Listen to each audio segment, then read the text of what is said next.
for Budget and Finance. I'd like to call the meeting or the Committee of Budget and Finance to order. Sorry, but Tom won't be able to make it here, Tom Quackenbush, so I'm going to run the meeting. The purpose of this meeting is to review the 2017 tentative budget as submitted by the County Executive, discussion with the County Executive and the County Treasurer. So who wants to go first? I'd be happy to. Sure. I'll start with the big picture and talk about the detail. Well, just as a procedural note, as Tom requested, I sent out an email today to the department heads and said, if you are not satisfied with what was in the executive budget or your budget, then you're basically off. You don't have to. If you're okay with what is in there, there isn't any big pressing issues, then you don't have to come. So I'm actually kind of happy. Apparently, Jeff's the only one that's angry with me. But all in all, I gotta say, I felt really good about the process this year. The end product was one which I think really balances the need of holding the line where we can, but also, trying to keep momentum moving on some issues. So, because all of you have gotten the message and the budget, we're at, under a 1% increase and $3.8 million of fund balance. As I've already been speaking with some of my other executive colleagues, a lot of them are in very similar situations with the tax cap and certain program areas rising, some potential federal legislation on the horizon. There is some concern amongst counties of where we're going to be in 2-3 years. The good news is that this year we're still in pretty good shape, but we do need to be mindful of that in out years. But budgets were trimmed for the most part, not whacked, and however you'd like to go through that tonight, I'd certainly be happy to. But as far as the departmental side, I think everyone realizes that they didn't get everything they wanted. They got some of what they wanted, and we've reached a pretty good place with that. And I feel very good about the budget that I have given you, and really it's we're here to answer questions at this point and be resource as we go forward. And John, you want to answer that? Okay, I'll take some questions. Duke first. Thank you, Matt. Yeah. With respect to the Sheriff's Office, Yes. I'm not looking at the numbers right now, but I have some concerns over the way the anticipated revenues went last year in terms of what we were to expect and what happened. How did your discussions go this year regarding, in particular, taking and housing prisoners? Sure. As of last week, I actually had a very good meeting with the sheriff. There was some acknowledgement that this has been a tough year and that there's, he certainly has his opinions on why the inmate revenue is down. His request in the budget was for $100,000, and my comeback to that was that we're really doing what we can to support the sheriff with investments in the building, investments in his staff, and giving whether it's our county attorney or our personnel officer, we're trying to be as supportive as we can. And I specifically asked him that was an issue that I'd really like him to put some time in and address. And I specifically said I'd like to see that at least, I think a reasonable level is $300,000. Can you get there? And he felt comfortable enough to agree to that as a goal for next year, and I think that's well within reaching our mark. And so at this point, really, the way I view it, Duke, is we're going to try to be supportive in any way we can to try to help boost that revenue. And that means, some of the building work that needs to be done, civil service, expediting the paperwork and things of that nature. So, all in all, that's where we entered. So the $300,000 is a mutually agreed upon figure for his revenue, which I don't think is unreasonable given that at one point in recent years we were up over $1.3 million. I think my concern goes to the fact that if there is a problem, then we really have no choice when it comes to voting to shore up the gap. And so I'd like to see that we do everything we can to make sure that those numbers become real as time goes on, and not just during the budget process. So I would be looking for a mechanism with respect to review there. I think even tracking it monthly, to see how the progress is going would be a good start. And that's usually I do that informally with Sean, stuff on, hey, where are we at on this line, that line, but I can make that a more formal Does process. that show up on the dashboard? Yeah.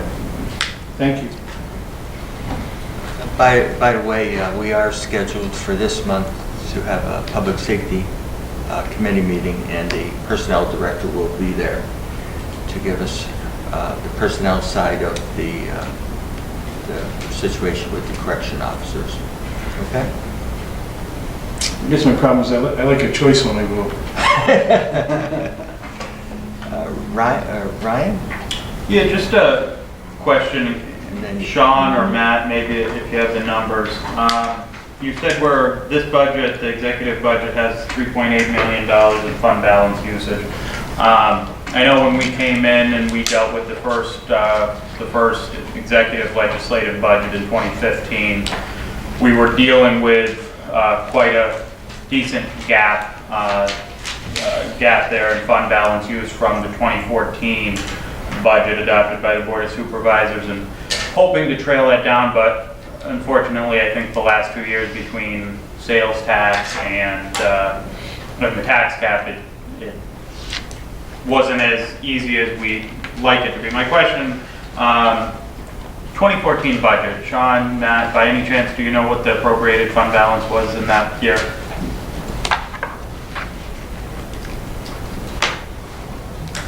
Around 4 million, because if you don't recall, that was the year that the Board of Supervisors went out with the bank, should I say, and appropriated an additional $1.5 million in the 23rd hour. Okay, so we're that roughly 4 million, we're under that still, so we're theoretically in better shape. We are in better shape than we were when we came in. Okay, I just wanted to make sure that's what I was thinking, but. And where you're seeing the pressure, Ryan, is for example, program areas, these mandated programs, safety net, foster care, as the Commissioner said, 3 to 5 transportation, and just those 3 items alone, you're talking well over $1 million increase over the previous year, right, Sean? And so with sales tax being held pretty much flat, that puts you in a bind, and then you add that you can only go up 1%.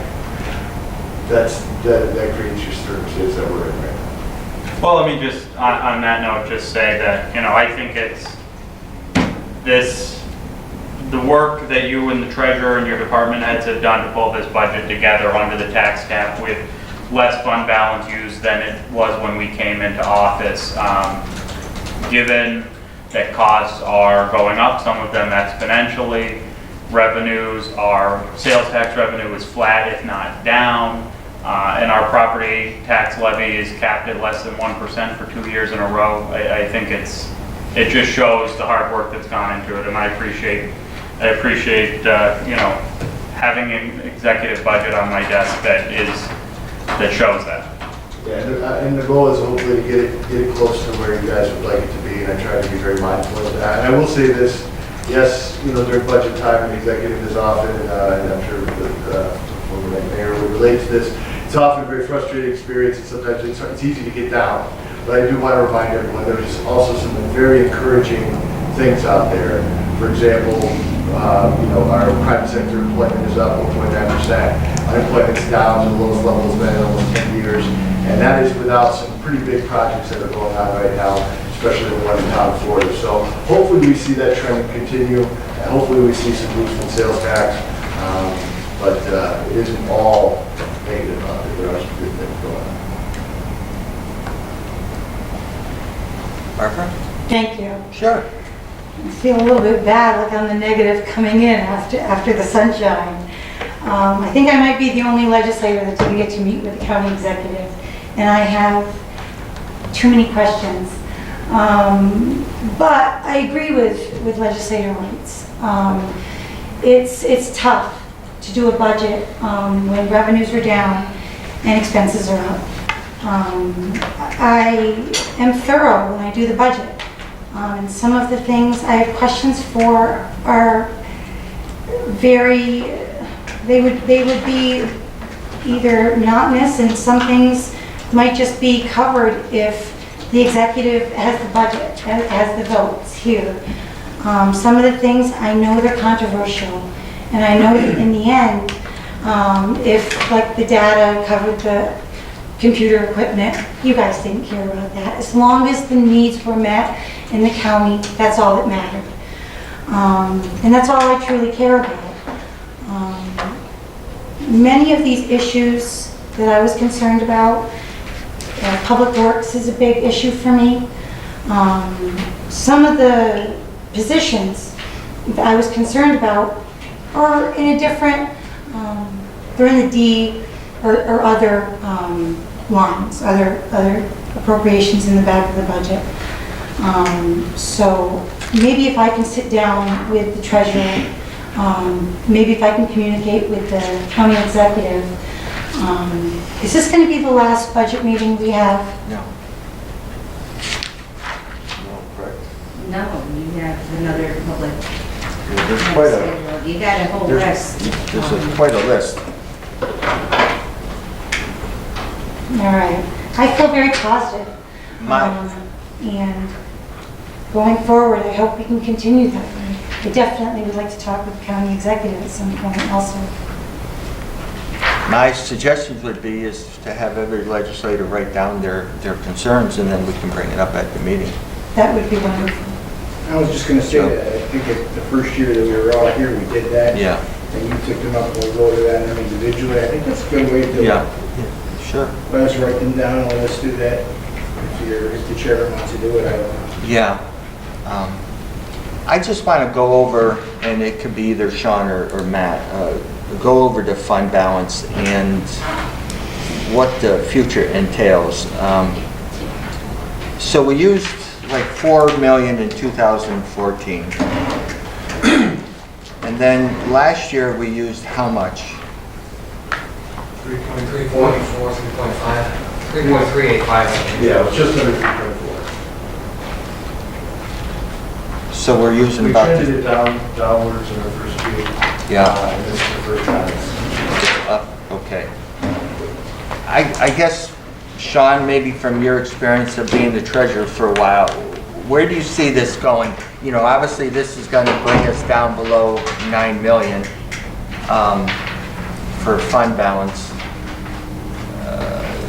Do we have the stability to maintain our fund balance? And you know, are we kicking the can down the road? You know, are we going to face the pipe for here a couple of years? Like I said, you cannot continue to use $3.5 to $4 million every year and maintain the same level of fund balance.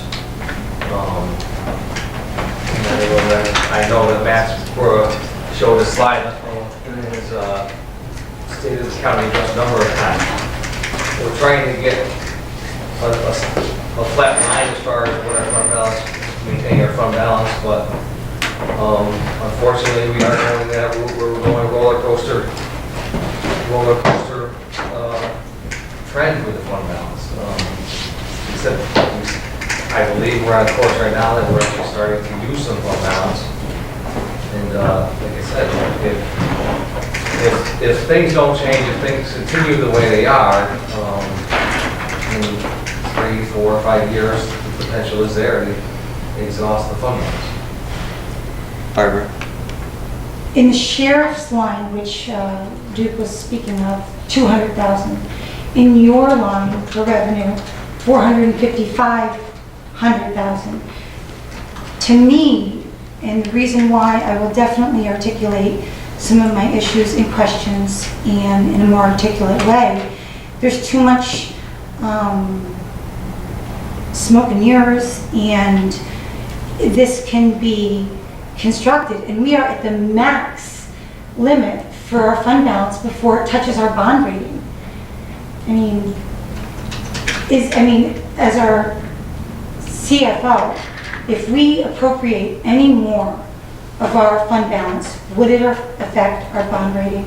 Like I said, that is one of the key factors that the standards and Poor's does look at, is the amount of fund balance that you use in the course of the year. So the potential there is, if this continues the way it's going, it will have a negative effect on bond rating. I would add to that, again, I think we're bringing up discussion, and I think it's your concern as well as mine, is what's going to happen in the future. Right now, we're on a solid financial footing, and if we really wanted to dig in and cut $1 million out of this budget, I would welcome that process. But you're looking at some very, very difficult cuts. You will be without a doubt having major cuts to personnel. And Sean, correct me if I'm wrong, you would not be able to get to $1 million without some pretty significant cuts to personnel. Just $1 million off of the 3.8. So I think, really what we decided for this year, what the best approach was to try to limit it as best as possible and cut what we could, and try to keep the services and some of the momentum we have going intact, and try to work to address some of these issues down the road. And some of these issues are ones in which we'll be lobbied heavily at Albany. I just got my agenda for the next executive meeting. And a lot of the issues that we're having are the same issues that most other counties are having, and something's going to have to give. Mr. Chairman, while we're talking about fund balance, can I just take a minute? Because I've always believed that excess fund balance really is excess taxation. I don't mind using fund balance when the situation calls for it. Where are we as a percentage of total budget? If we were to use this amount for fund balance? Right now, we're at the end of 15, we were at $11.8 million unexpended, unappropriated fund balance.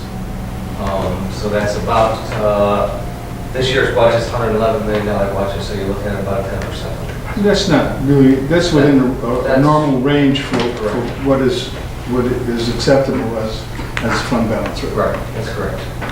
Thank you.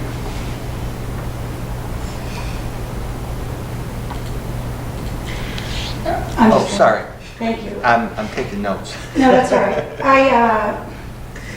We could never go to even $250,000 for jobs. I don't want, the thought of having one person lose their job is, unfortunately in this seat, not something I like to think about. But luckily for me, that's something you have to think about. We're the purse. But we have to work together. And when you look at all of it cumulatively, it would be better if we could work together, because the services for the people are what's needed by the money for the people that work here. We have increased the jobs in this new administration. But I think with everything laid out, hopefully we can get this budget to serve the people. Bob, and then Ryan? I had a couple of questions and maybe observations. I was going to ask the same question about the suggested percentage of fund balances proportion to the budget. 9, 10%, is that 10 to 15 is the controller's recommendation. 10 to 15 is the controller's? Do we have any one-time shots that we're expecting? There was a number that came in this year, but as far as next year goes, There's no one-shots that we're anticipating next year. We did receive a couple one-shots in 16, as you know, we have the licensing fee for the casino, and also there was a one-time settlement for some withheld tobacco funds that were withheld, that were in an escrow. So in the future, you might see, I mean, the tobacco funds are going to run out at some point, correct?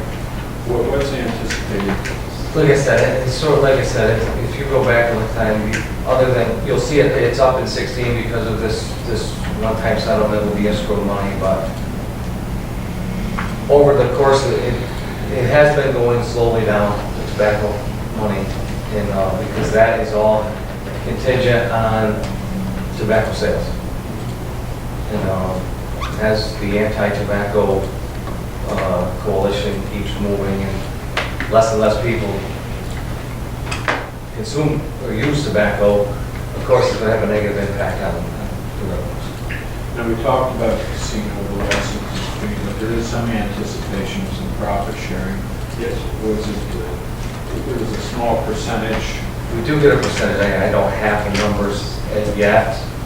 We did not put any money in the 17 budget because it's totally contingent on when the actual casino is up and operating and the actual revenues are actually flowing into the state. The other questions I had is we have some pilot programs that should be expiring soon, plus we should have targeted, or the Dollar General taxation going from like $1,400 a year to a significant amount, but it's not this year, it's not next year, we're going all around until 17 or 18, is that correct? The original target pilot expires in 2018. And we're roughly about 90% of that. We get it, the way that pilot was structured, we get a flat amount from the target. But that revenue should be in 18, should start building a full value for taxation. Do you have any ideas where that is? I know I'm going further than in 2017, but I'm looking at the fund balance, and my concern is that we can't keep it eroding, but we have some other things that are going to increase. Well, I mean, those are the big variables that you're talking about. First is sales tax, and you know it's going to be flat. If you get a boost on sales tax, that's obviously, a big change. All of a sudden, gas prices go up, which is relatively that would have an effect. And like you said, there are some significant economic development projects that are at various stages of the game. And it's good news on the economic front. So, I would like to think that that will result in a better situation for us when it comes to the county budget in out years. That's the hope. That's why we're doing what we're doing. It's a fine line between keeping a balance of not overtaxing and also Exactly. going below.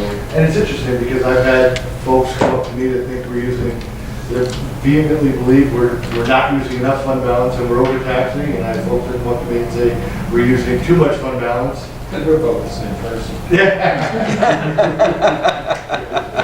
So, I really, and as I said to Duke recently, I feel this really shoots it right down the middle, and it gives full consideration to both sides of that argument, and keeps, like I said, keeps services in place and keeps, things moving forward. But at the same time, the reason I brought it up in my message is because it's something we do need to be mindful of.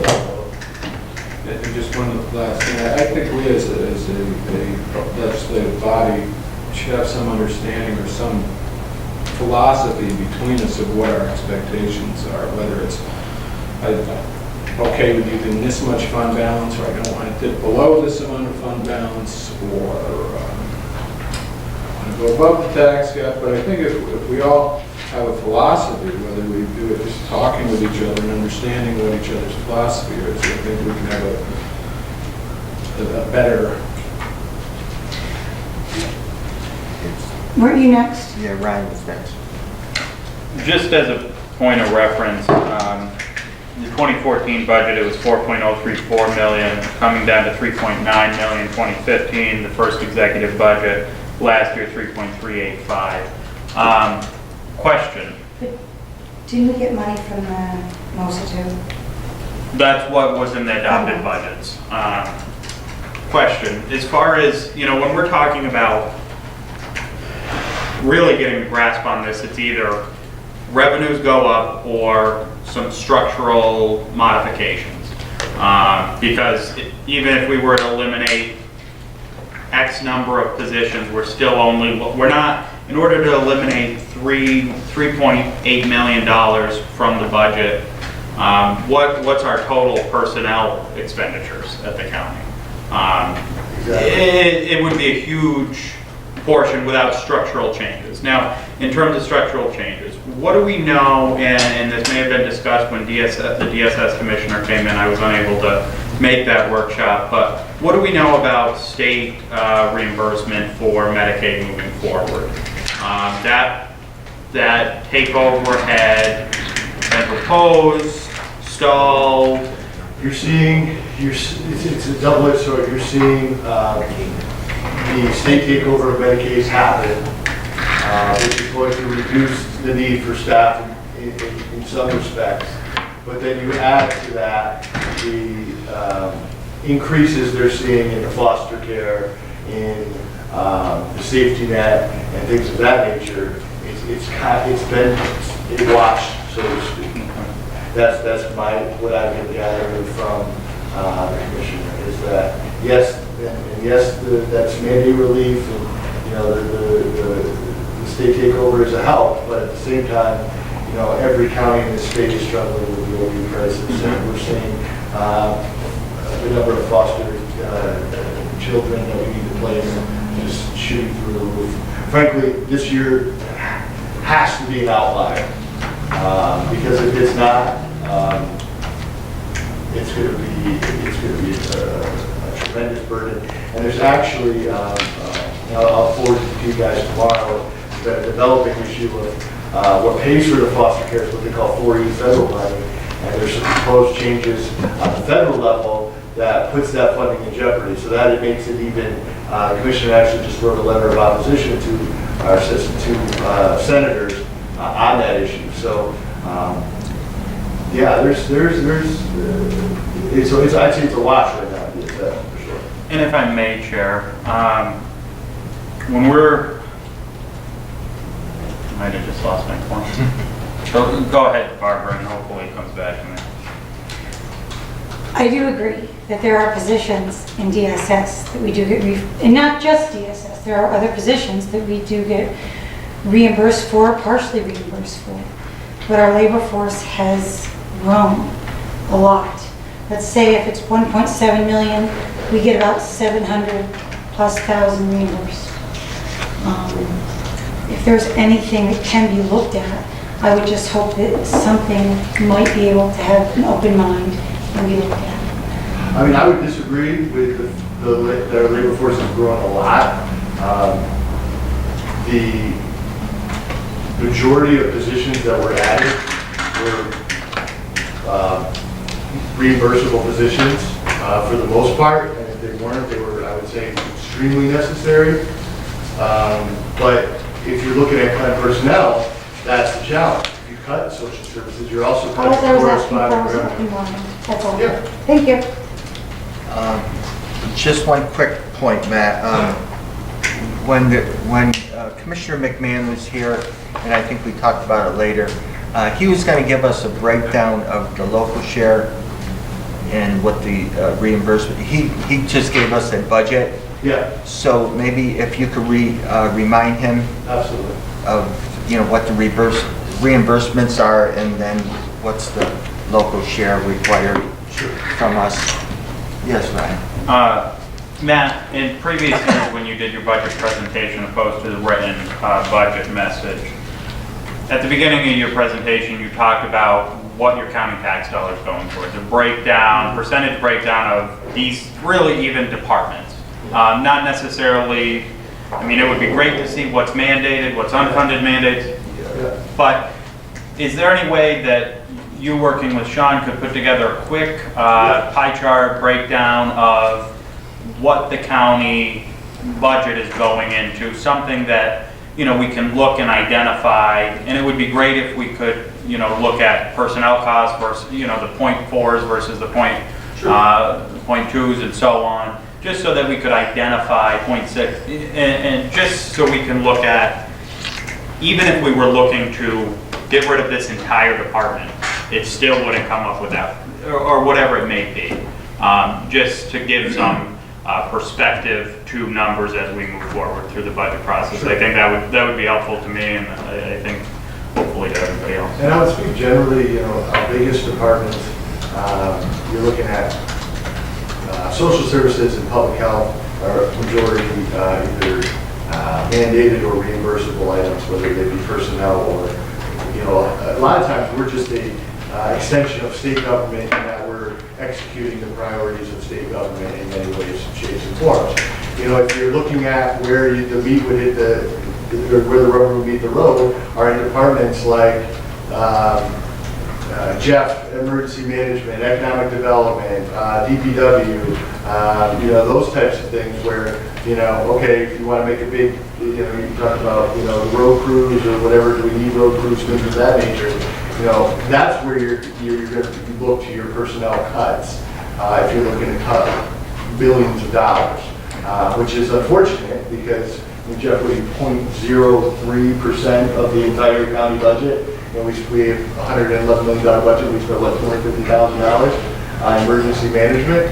It's just so frustrating. That's exactly what I'm kind of looking for is, when a department that does so much and is so critical to Montgomery County is 0.0 whatever of the budget, it really presents some hurdles in taking that $4 million that we came in with and tackling that. Yeah, and you also have, in the personnel budget, you have some large line items for, the fringe benefits, the retirement, the workers' compensation, and things of that nature. So, really, you're looking at big departments. Most of the 20-plus budgets really didn't change a whole lot. Where you saw the big changes were in DSS, and the sheriff's office was even relatively close. Right by the time we got all said and done, it's relatively close to where we were last year, in the ballpark. Except for the revenues. Right? Except for the revenues, and then where you looked, you saw those big hits were those program areas in DSS where you've seen $500,000 increases. Those are the increases that we can't handle in one line. Going up $500,000, $750,000. Those are the ones that there's not a lot you can do about, and those are the ones that frustrate you because you got to spend the money there, but yet when Jeff needs a van, then it's absolutely necessary, and they'll kind of know that, or something else that's critical, or you need some funding for some economic development projects. Yeah, I'm not going to be here on the 13th, so Oh, right. but there's a couple points that are I'll be able to find the money, whether we'll agree on it, but there are certain things for $6,100. I absolutely will support the minute raises for the emergency management department, that these guys are always there for every single emergency that we have, whether it's a fire, whether it's a flood, whatever it is. And Jeff found that money to even propose them. And more important than that is Office for the Aging. We didn't even come into they asked a spectrum on the low end and on the high, but the high was to just eradicate the wait list. Absolutely to meet the low end. And I hope we can, at the bare minimum, do that. So those are two very important causes for me. The rest I will definitely try to make a lengthy email and be in touch with the executive office and the treasurer, as I always am. But thank you for listening to me on those two departments. Okay. Yeah, just, I'll probably myself make a proposal to put back the money that was cut from economic or cooperative extension. So maybe I could find the money within the budget.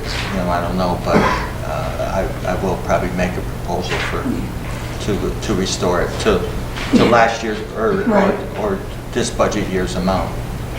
I apologize. There was one other thing I did want to make a commentary on. And I want to make it publicly. There's a proposed raise for the sheriff, we've discussed at length from back when I was the personnel chairman. And being as it's midterm, and I understand there was a calculation to this, it's a low amount, but it's certainly lower than the very, very nominal raise that the emergency management people are being proposed. And it's a midterm, it's an elected. And I noticed that the other elected, the county clerk, has nothing. So I'm not in favor of a unilateral raise for one elected and not another. And it doesn't mean that I'm not for that official. I am. It's just the midterm. It's one person and not another. I'm standing up for the other person as well. Why one person and not another? That's a very low amount, but we're talking about 4,000 for one, while one person had a 500 for the whole year, and they're there for every person when there's an emergency, and some emergencies can be days. So, thank you very much. Point taken. Anyone else? Roy? And then Ryan? Roy's been quiet, so Roy can go. Well, kind of just add on to what the other legislators have said, and to commend Matt and our executive and Sean, our county clerk, for putting together such a good budget. And I think if you look at the previous administration, the last 3 years of their administration, they raised taxes 16%. We've stayed under the cap. And we put together a philosophy, like Legislator Patel mentioned, where using rough numbers, 80% of the money is mandated.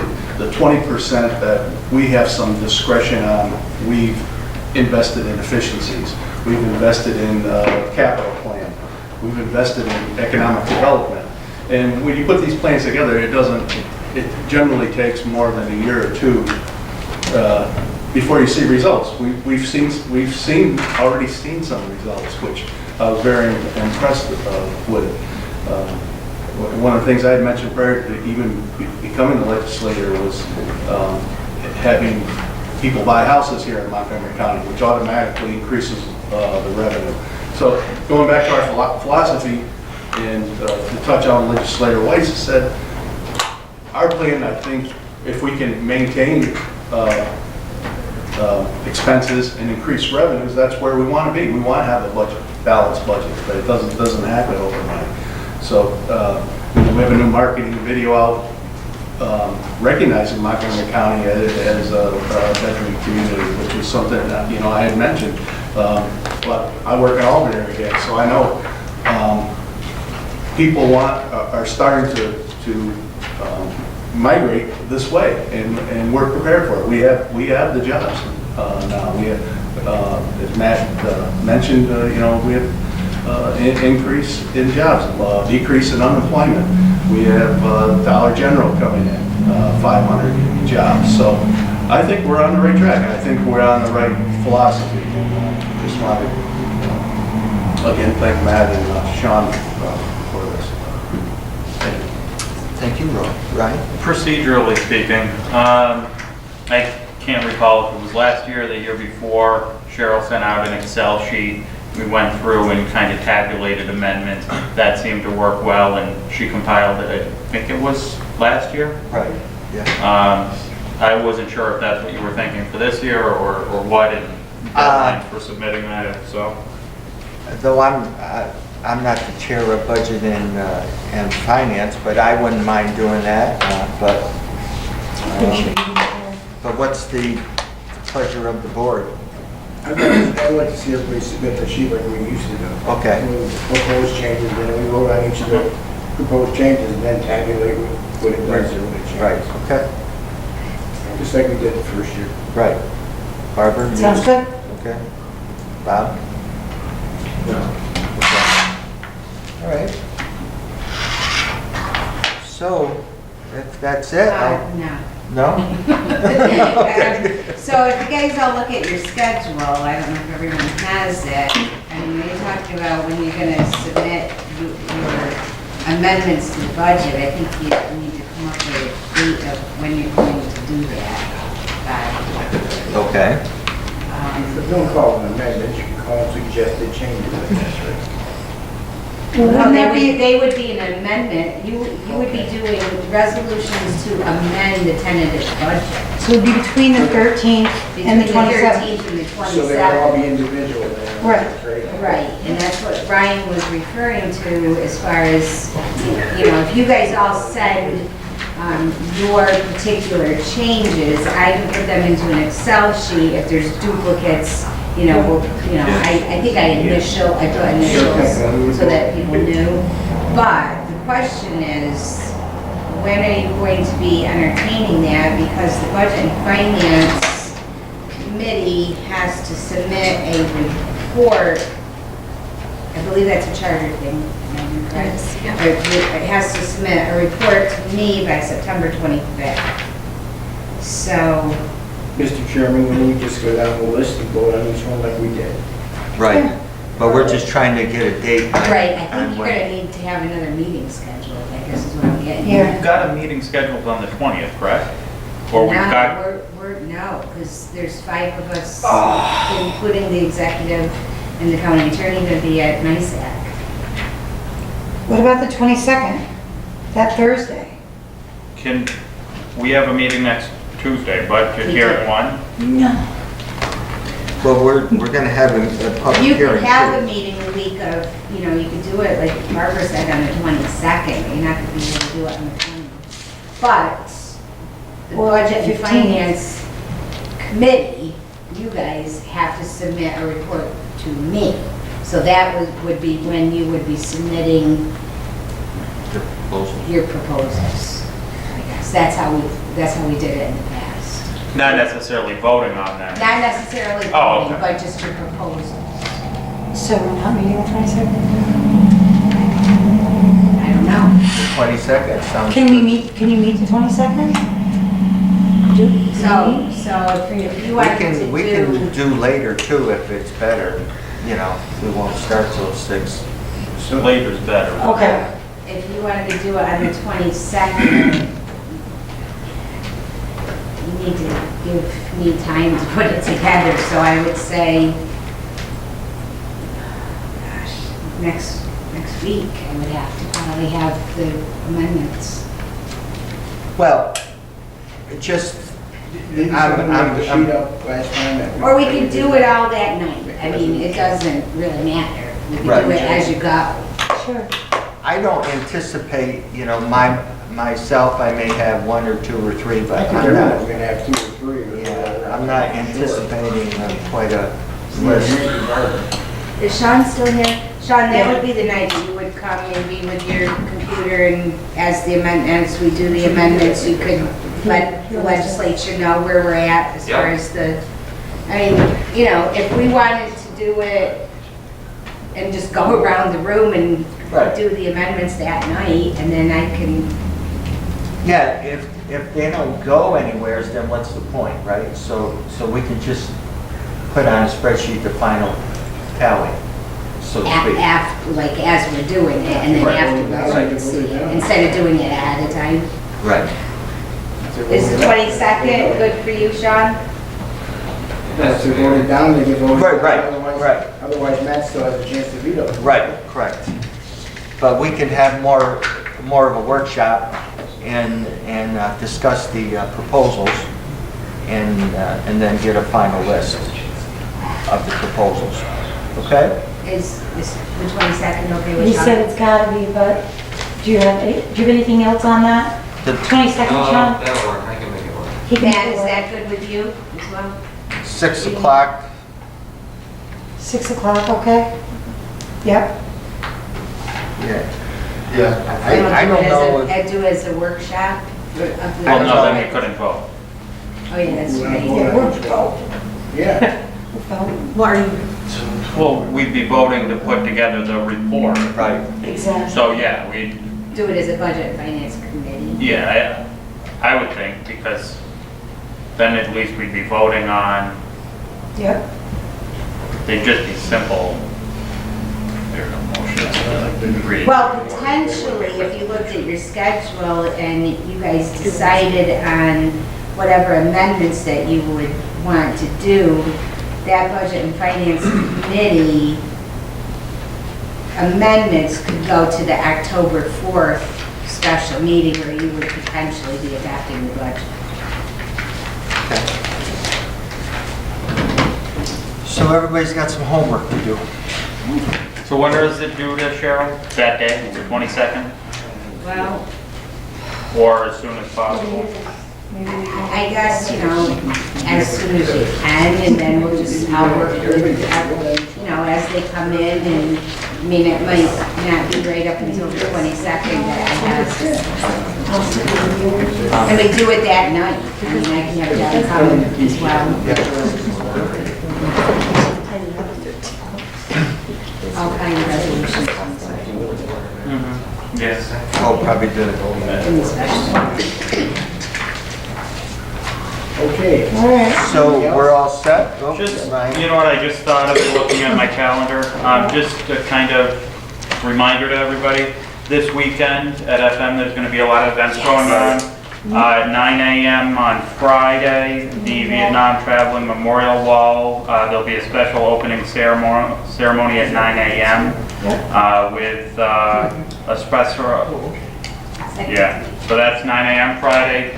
There's going to be an opening reception and gallery talk Fridays from 7 to 9 p.m. in the Perella Gallery at FM. Through a Laborer's Eyes 9/11, photos by Louis Pavon. Saturday, the Vietnam Memorial on campus is going to be rededicated at 1 p.m. And then on Sunday, the 11th, at 8:30 a.m. will be the dedication of the new World Trade Center artifact in 9/11 Memorial. 8:30 a.m. the 11th, and that's right near the student union. So, just as a reminder. Thank you.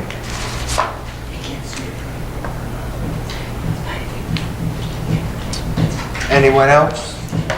Nope. We got any news? So we're all gonna go home and study the budget, right? Mm-hmm. Have a motion to adjourn? You got it. Barbara and Roy, and all in favor? Bye. Very good. Thank you.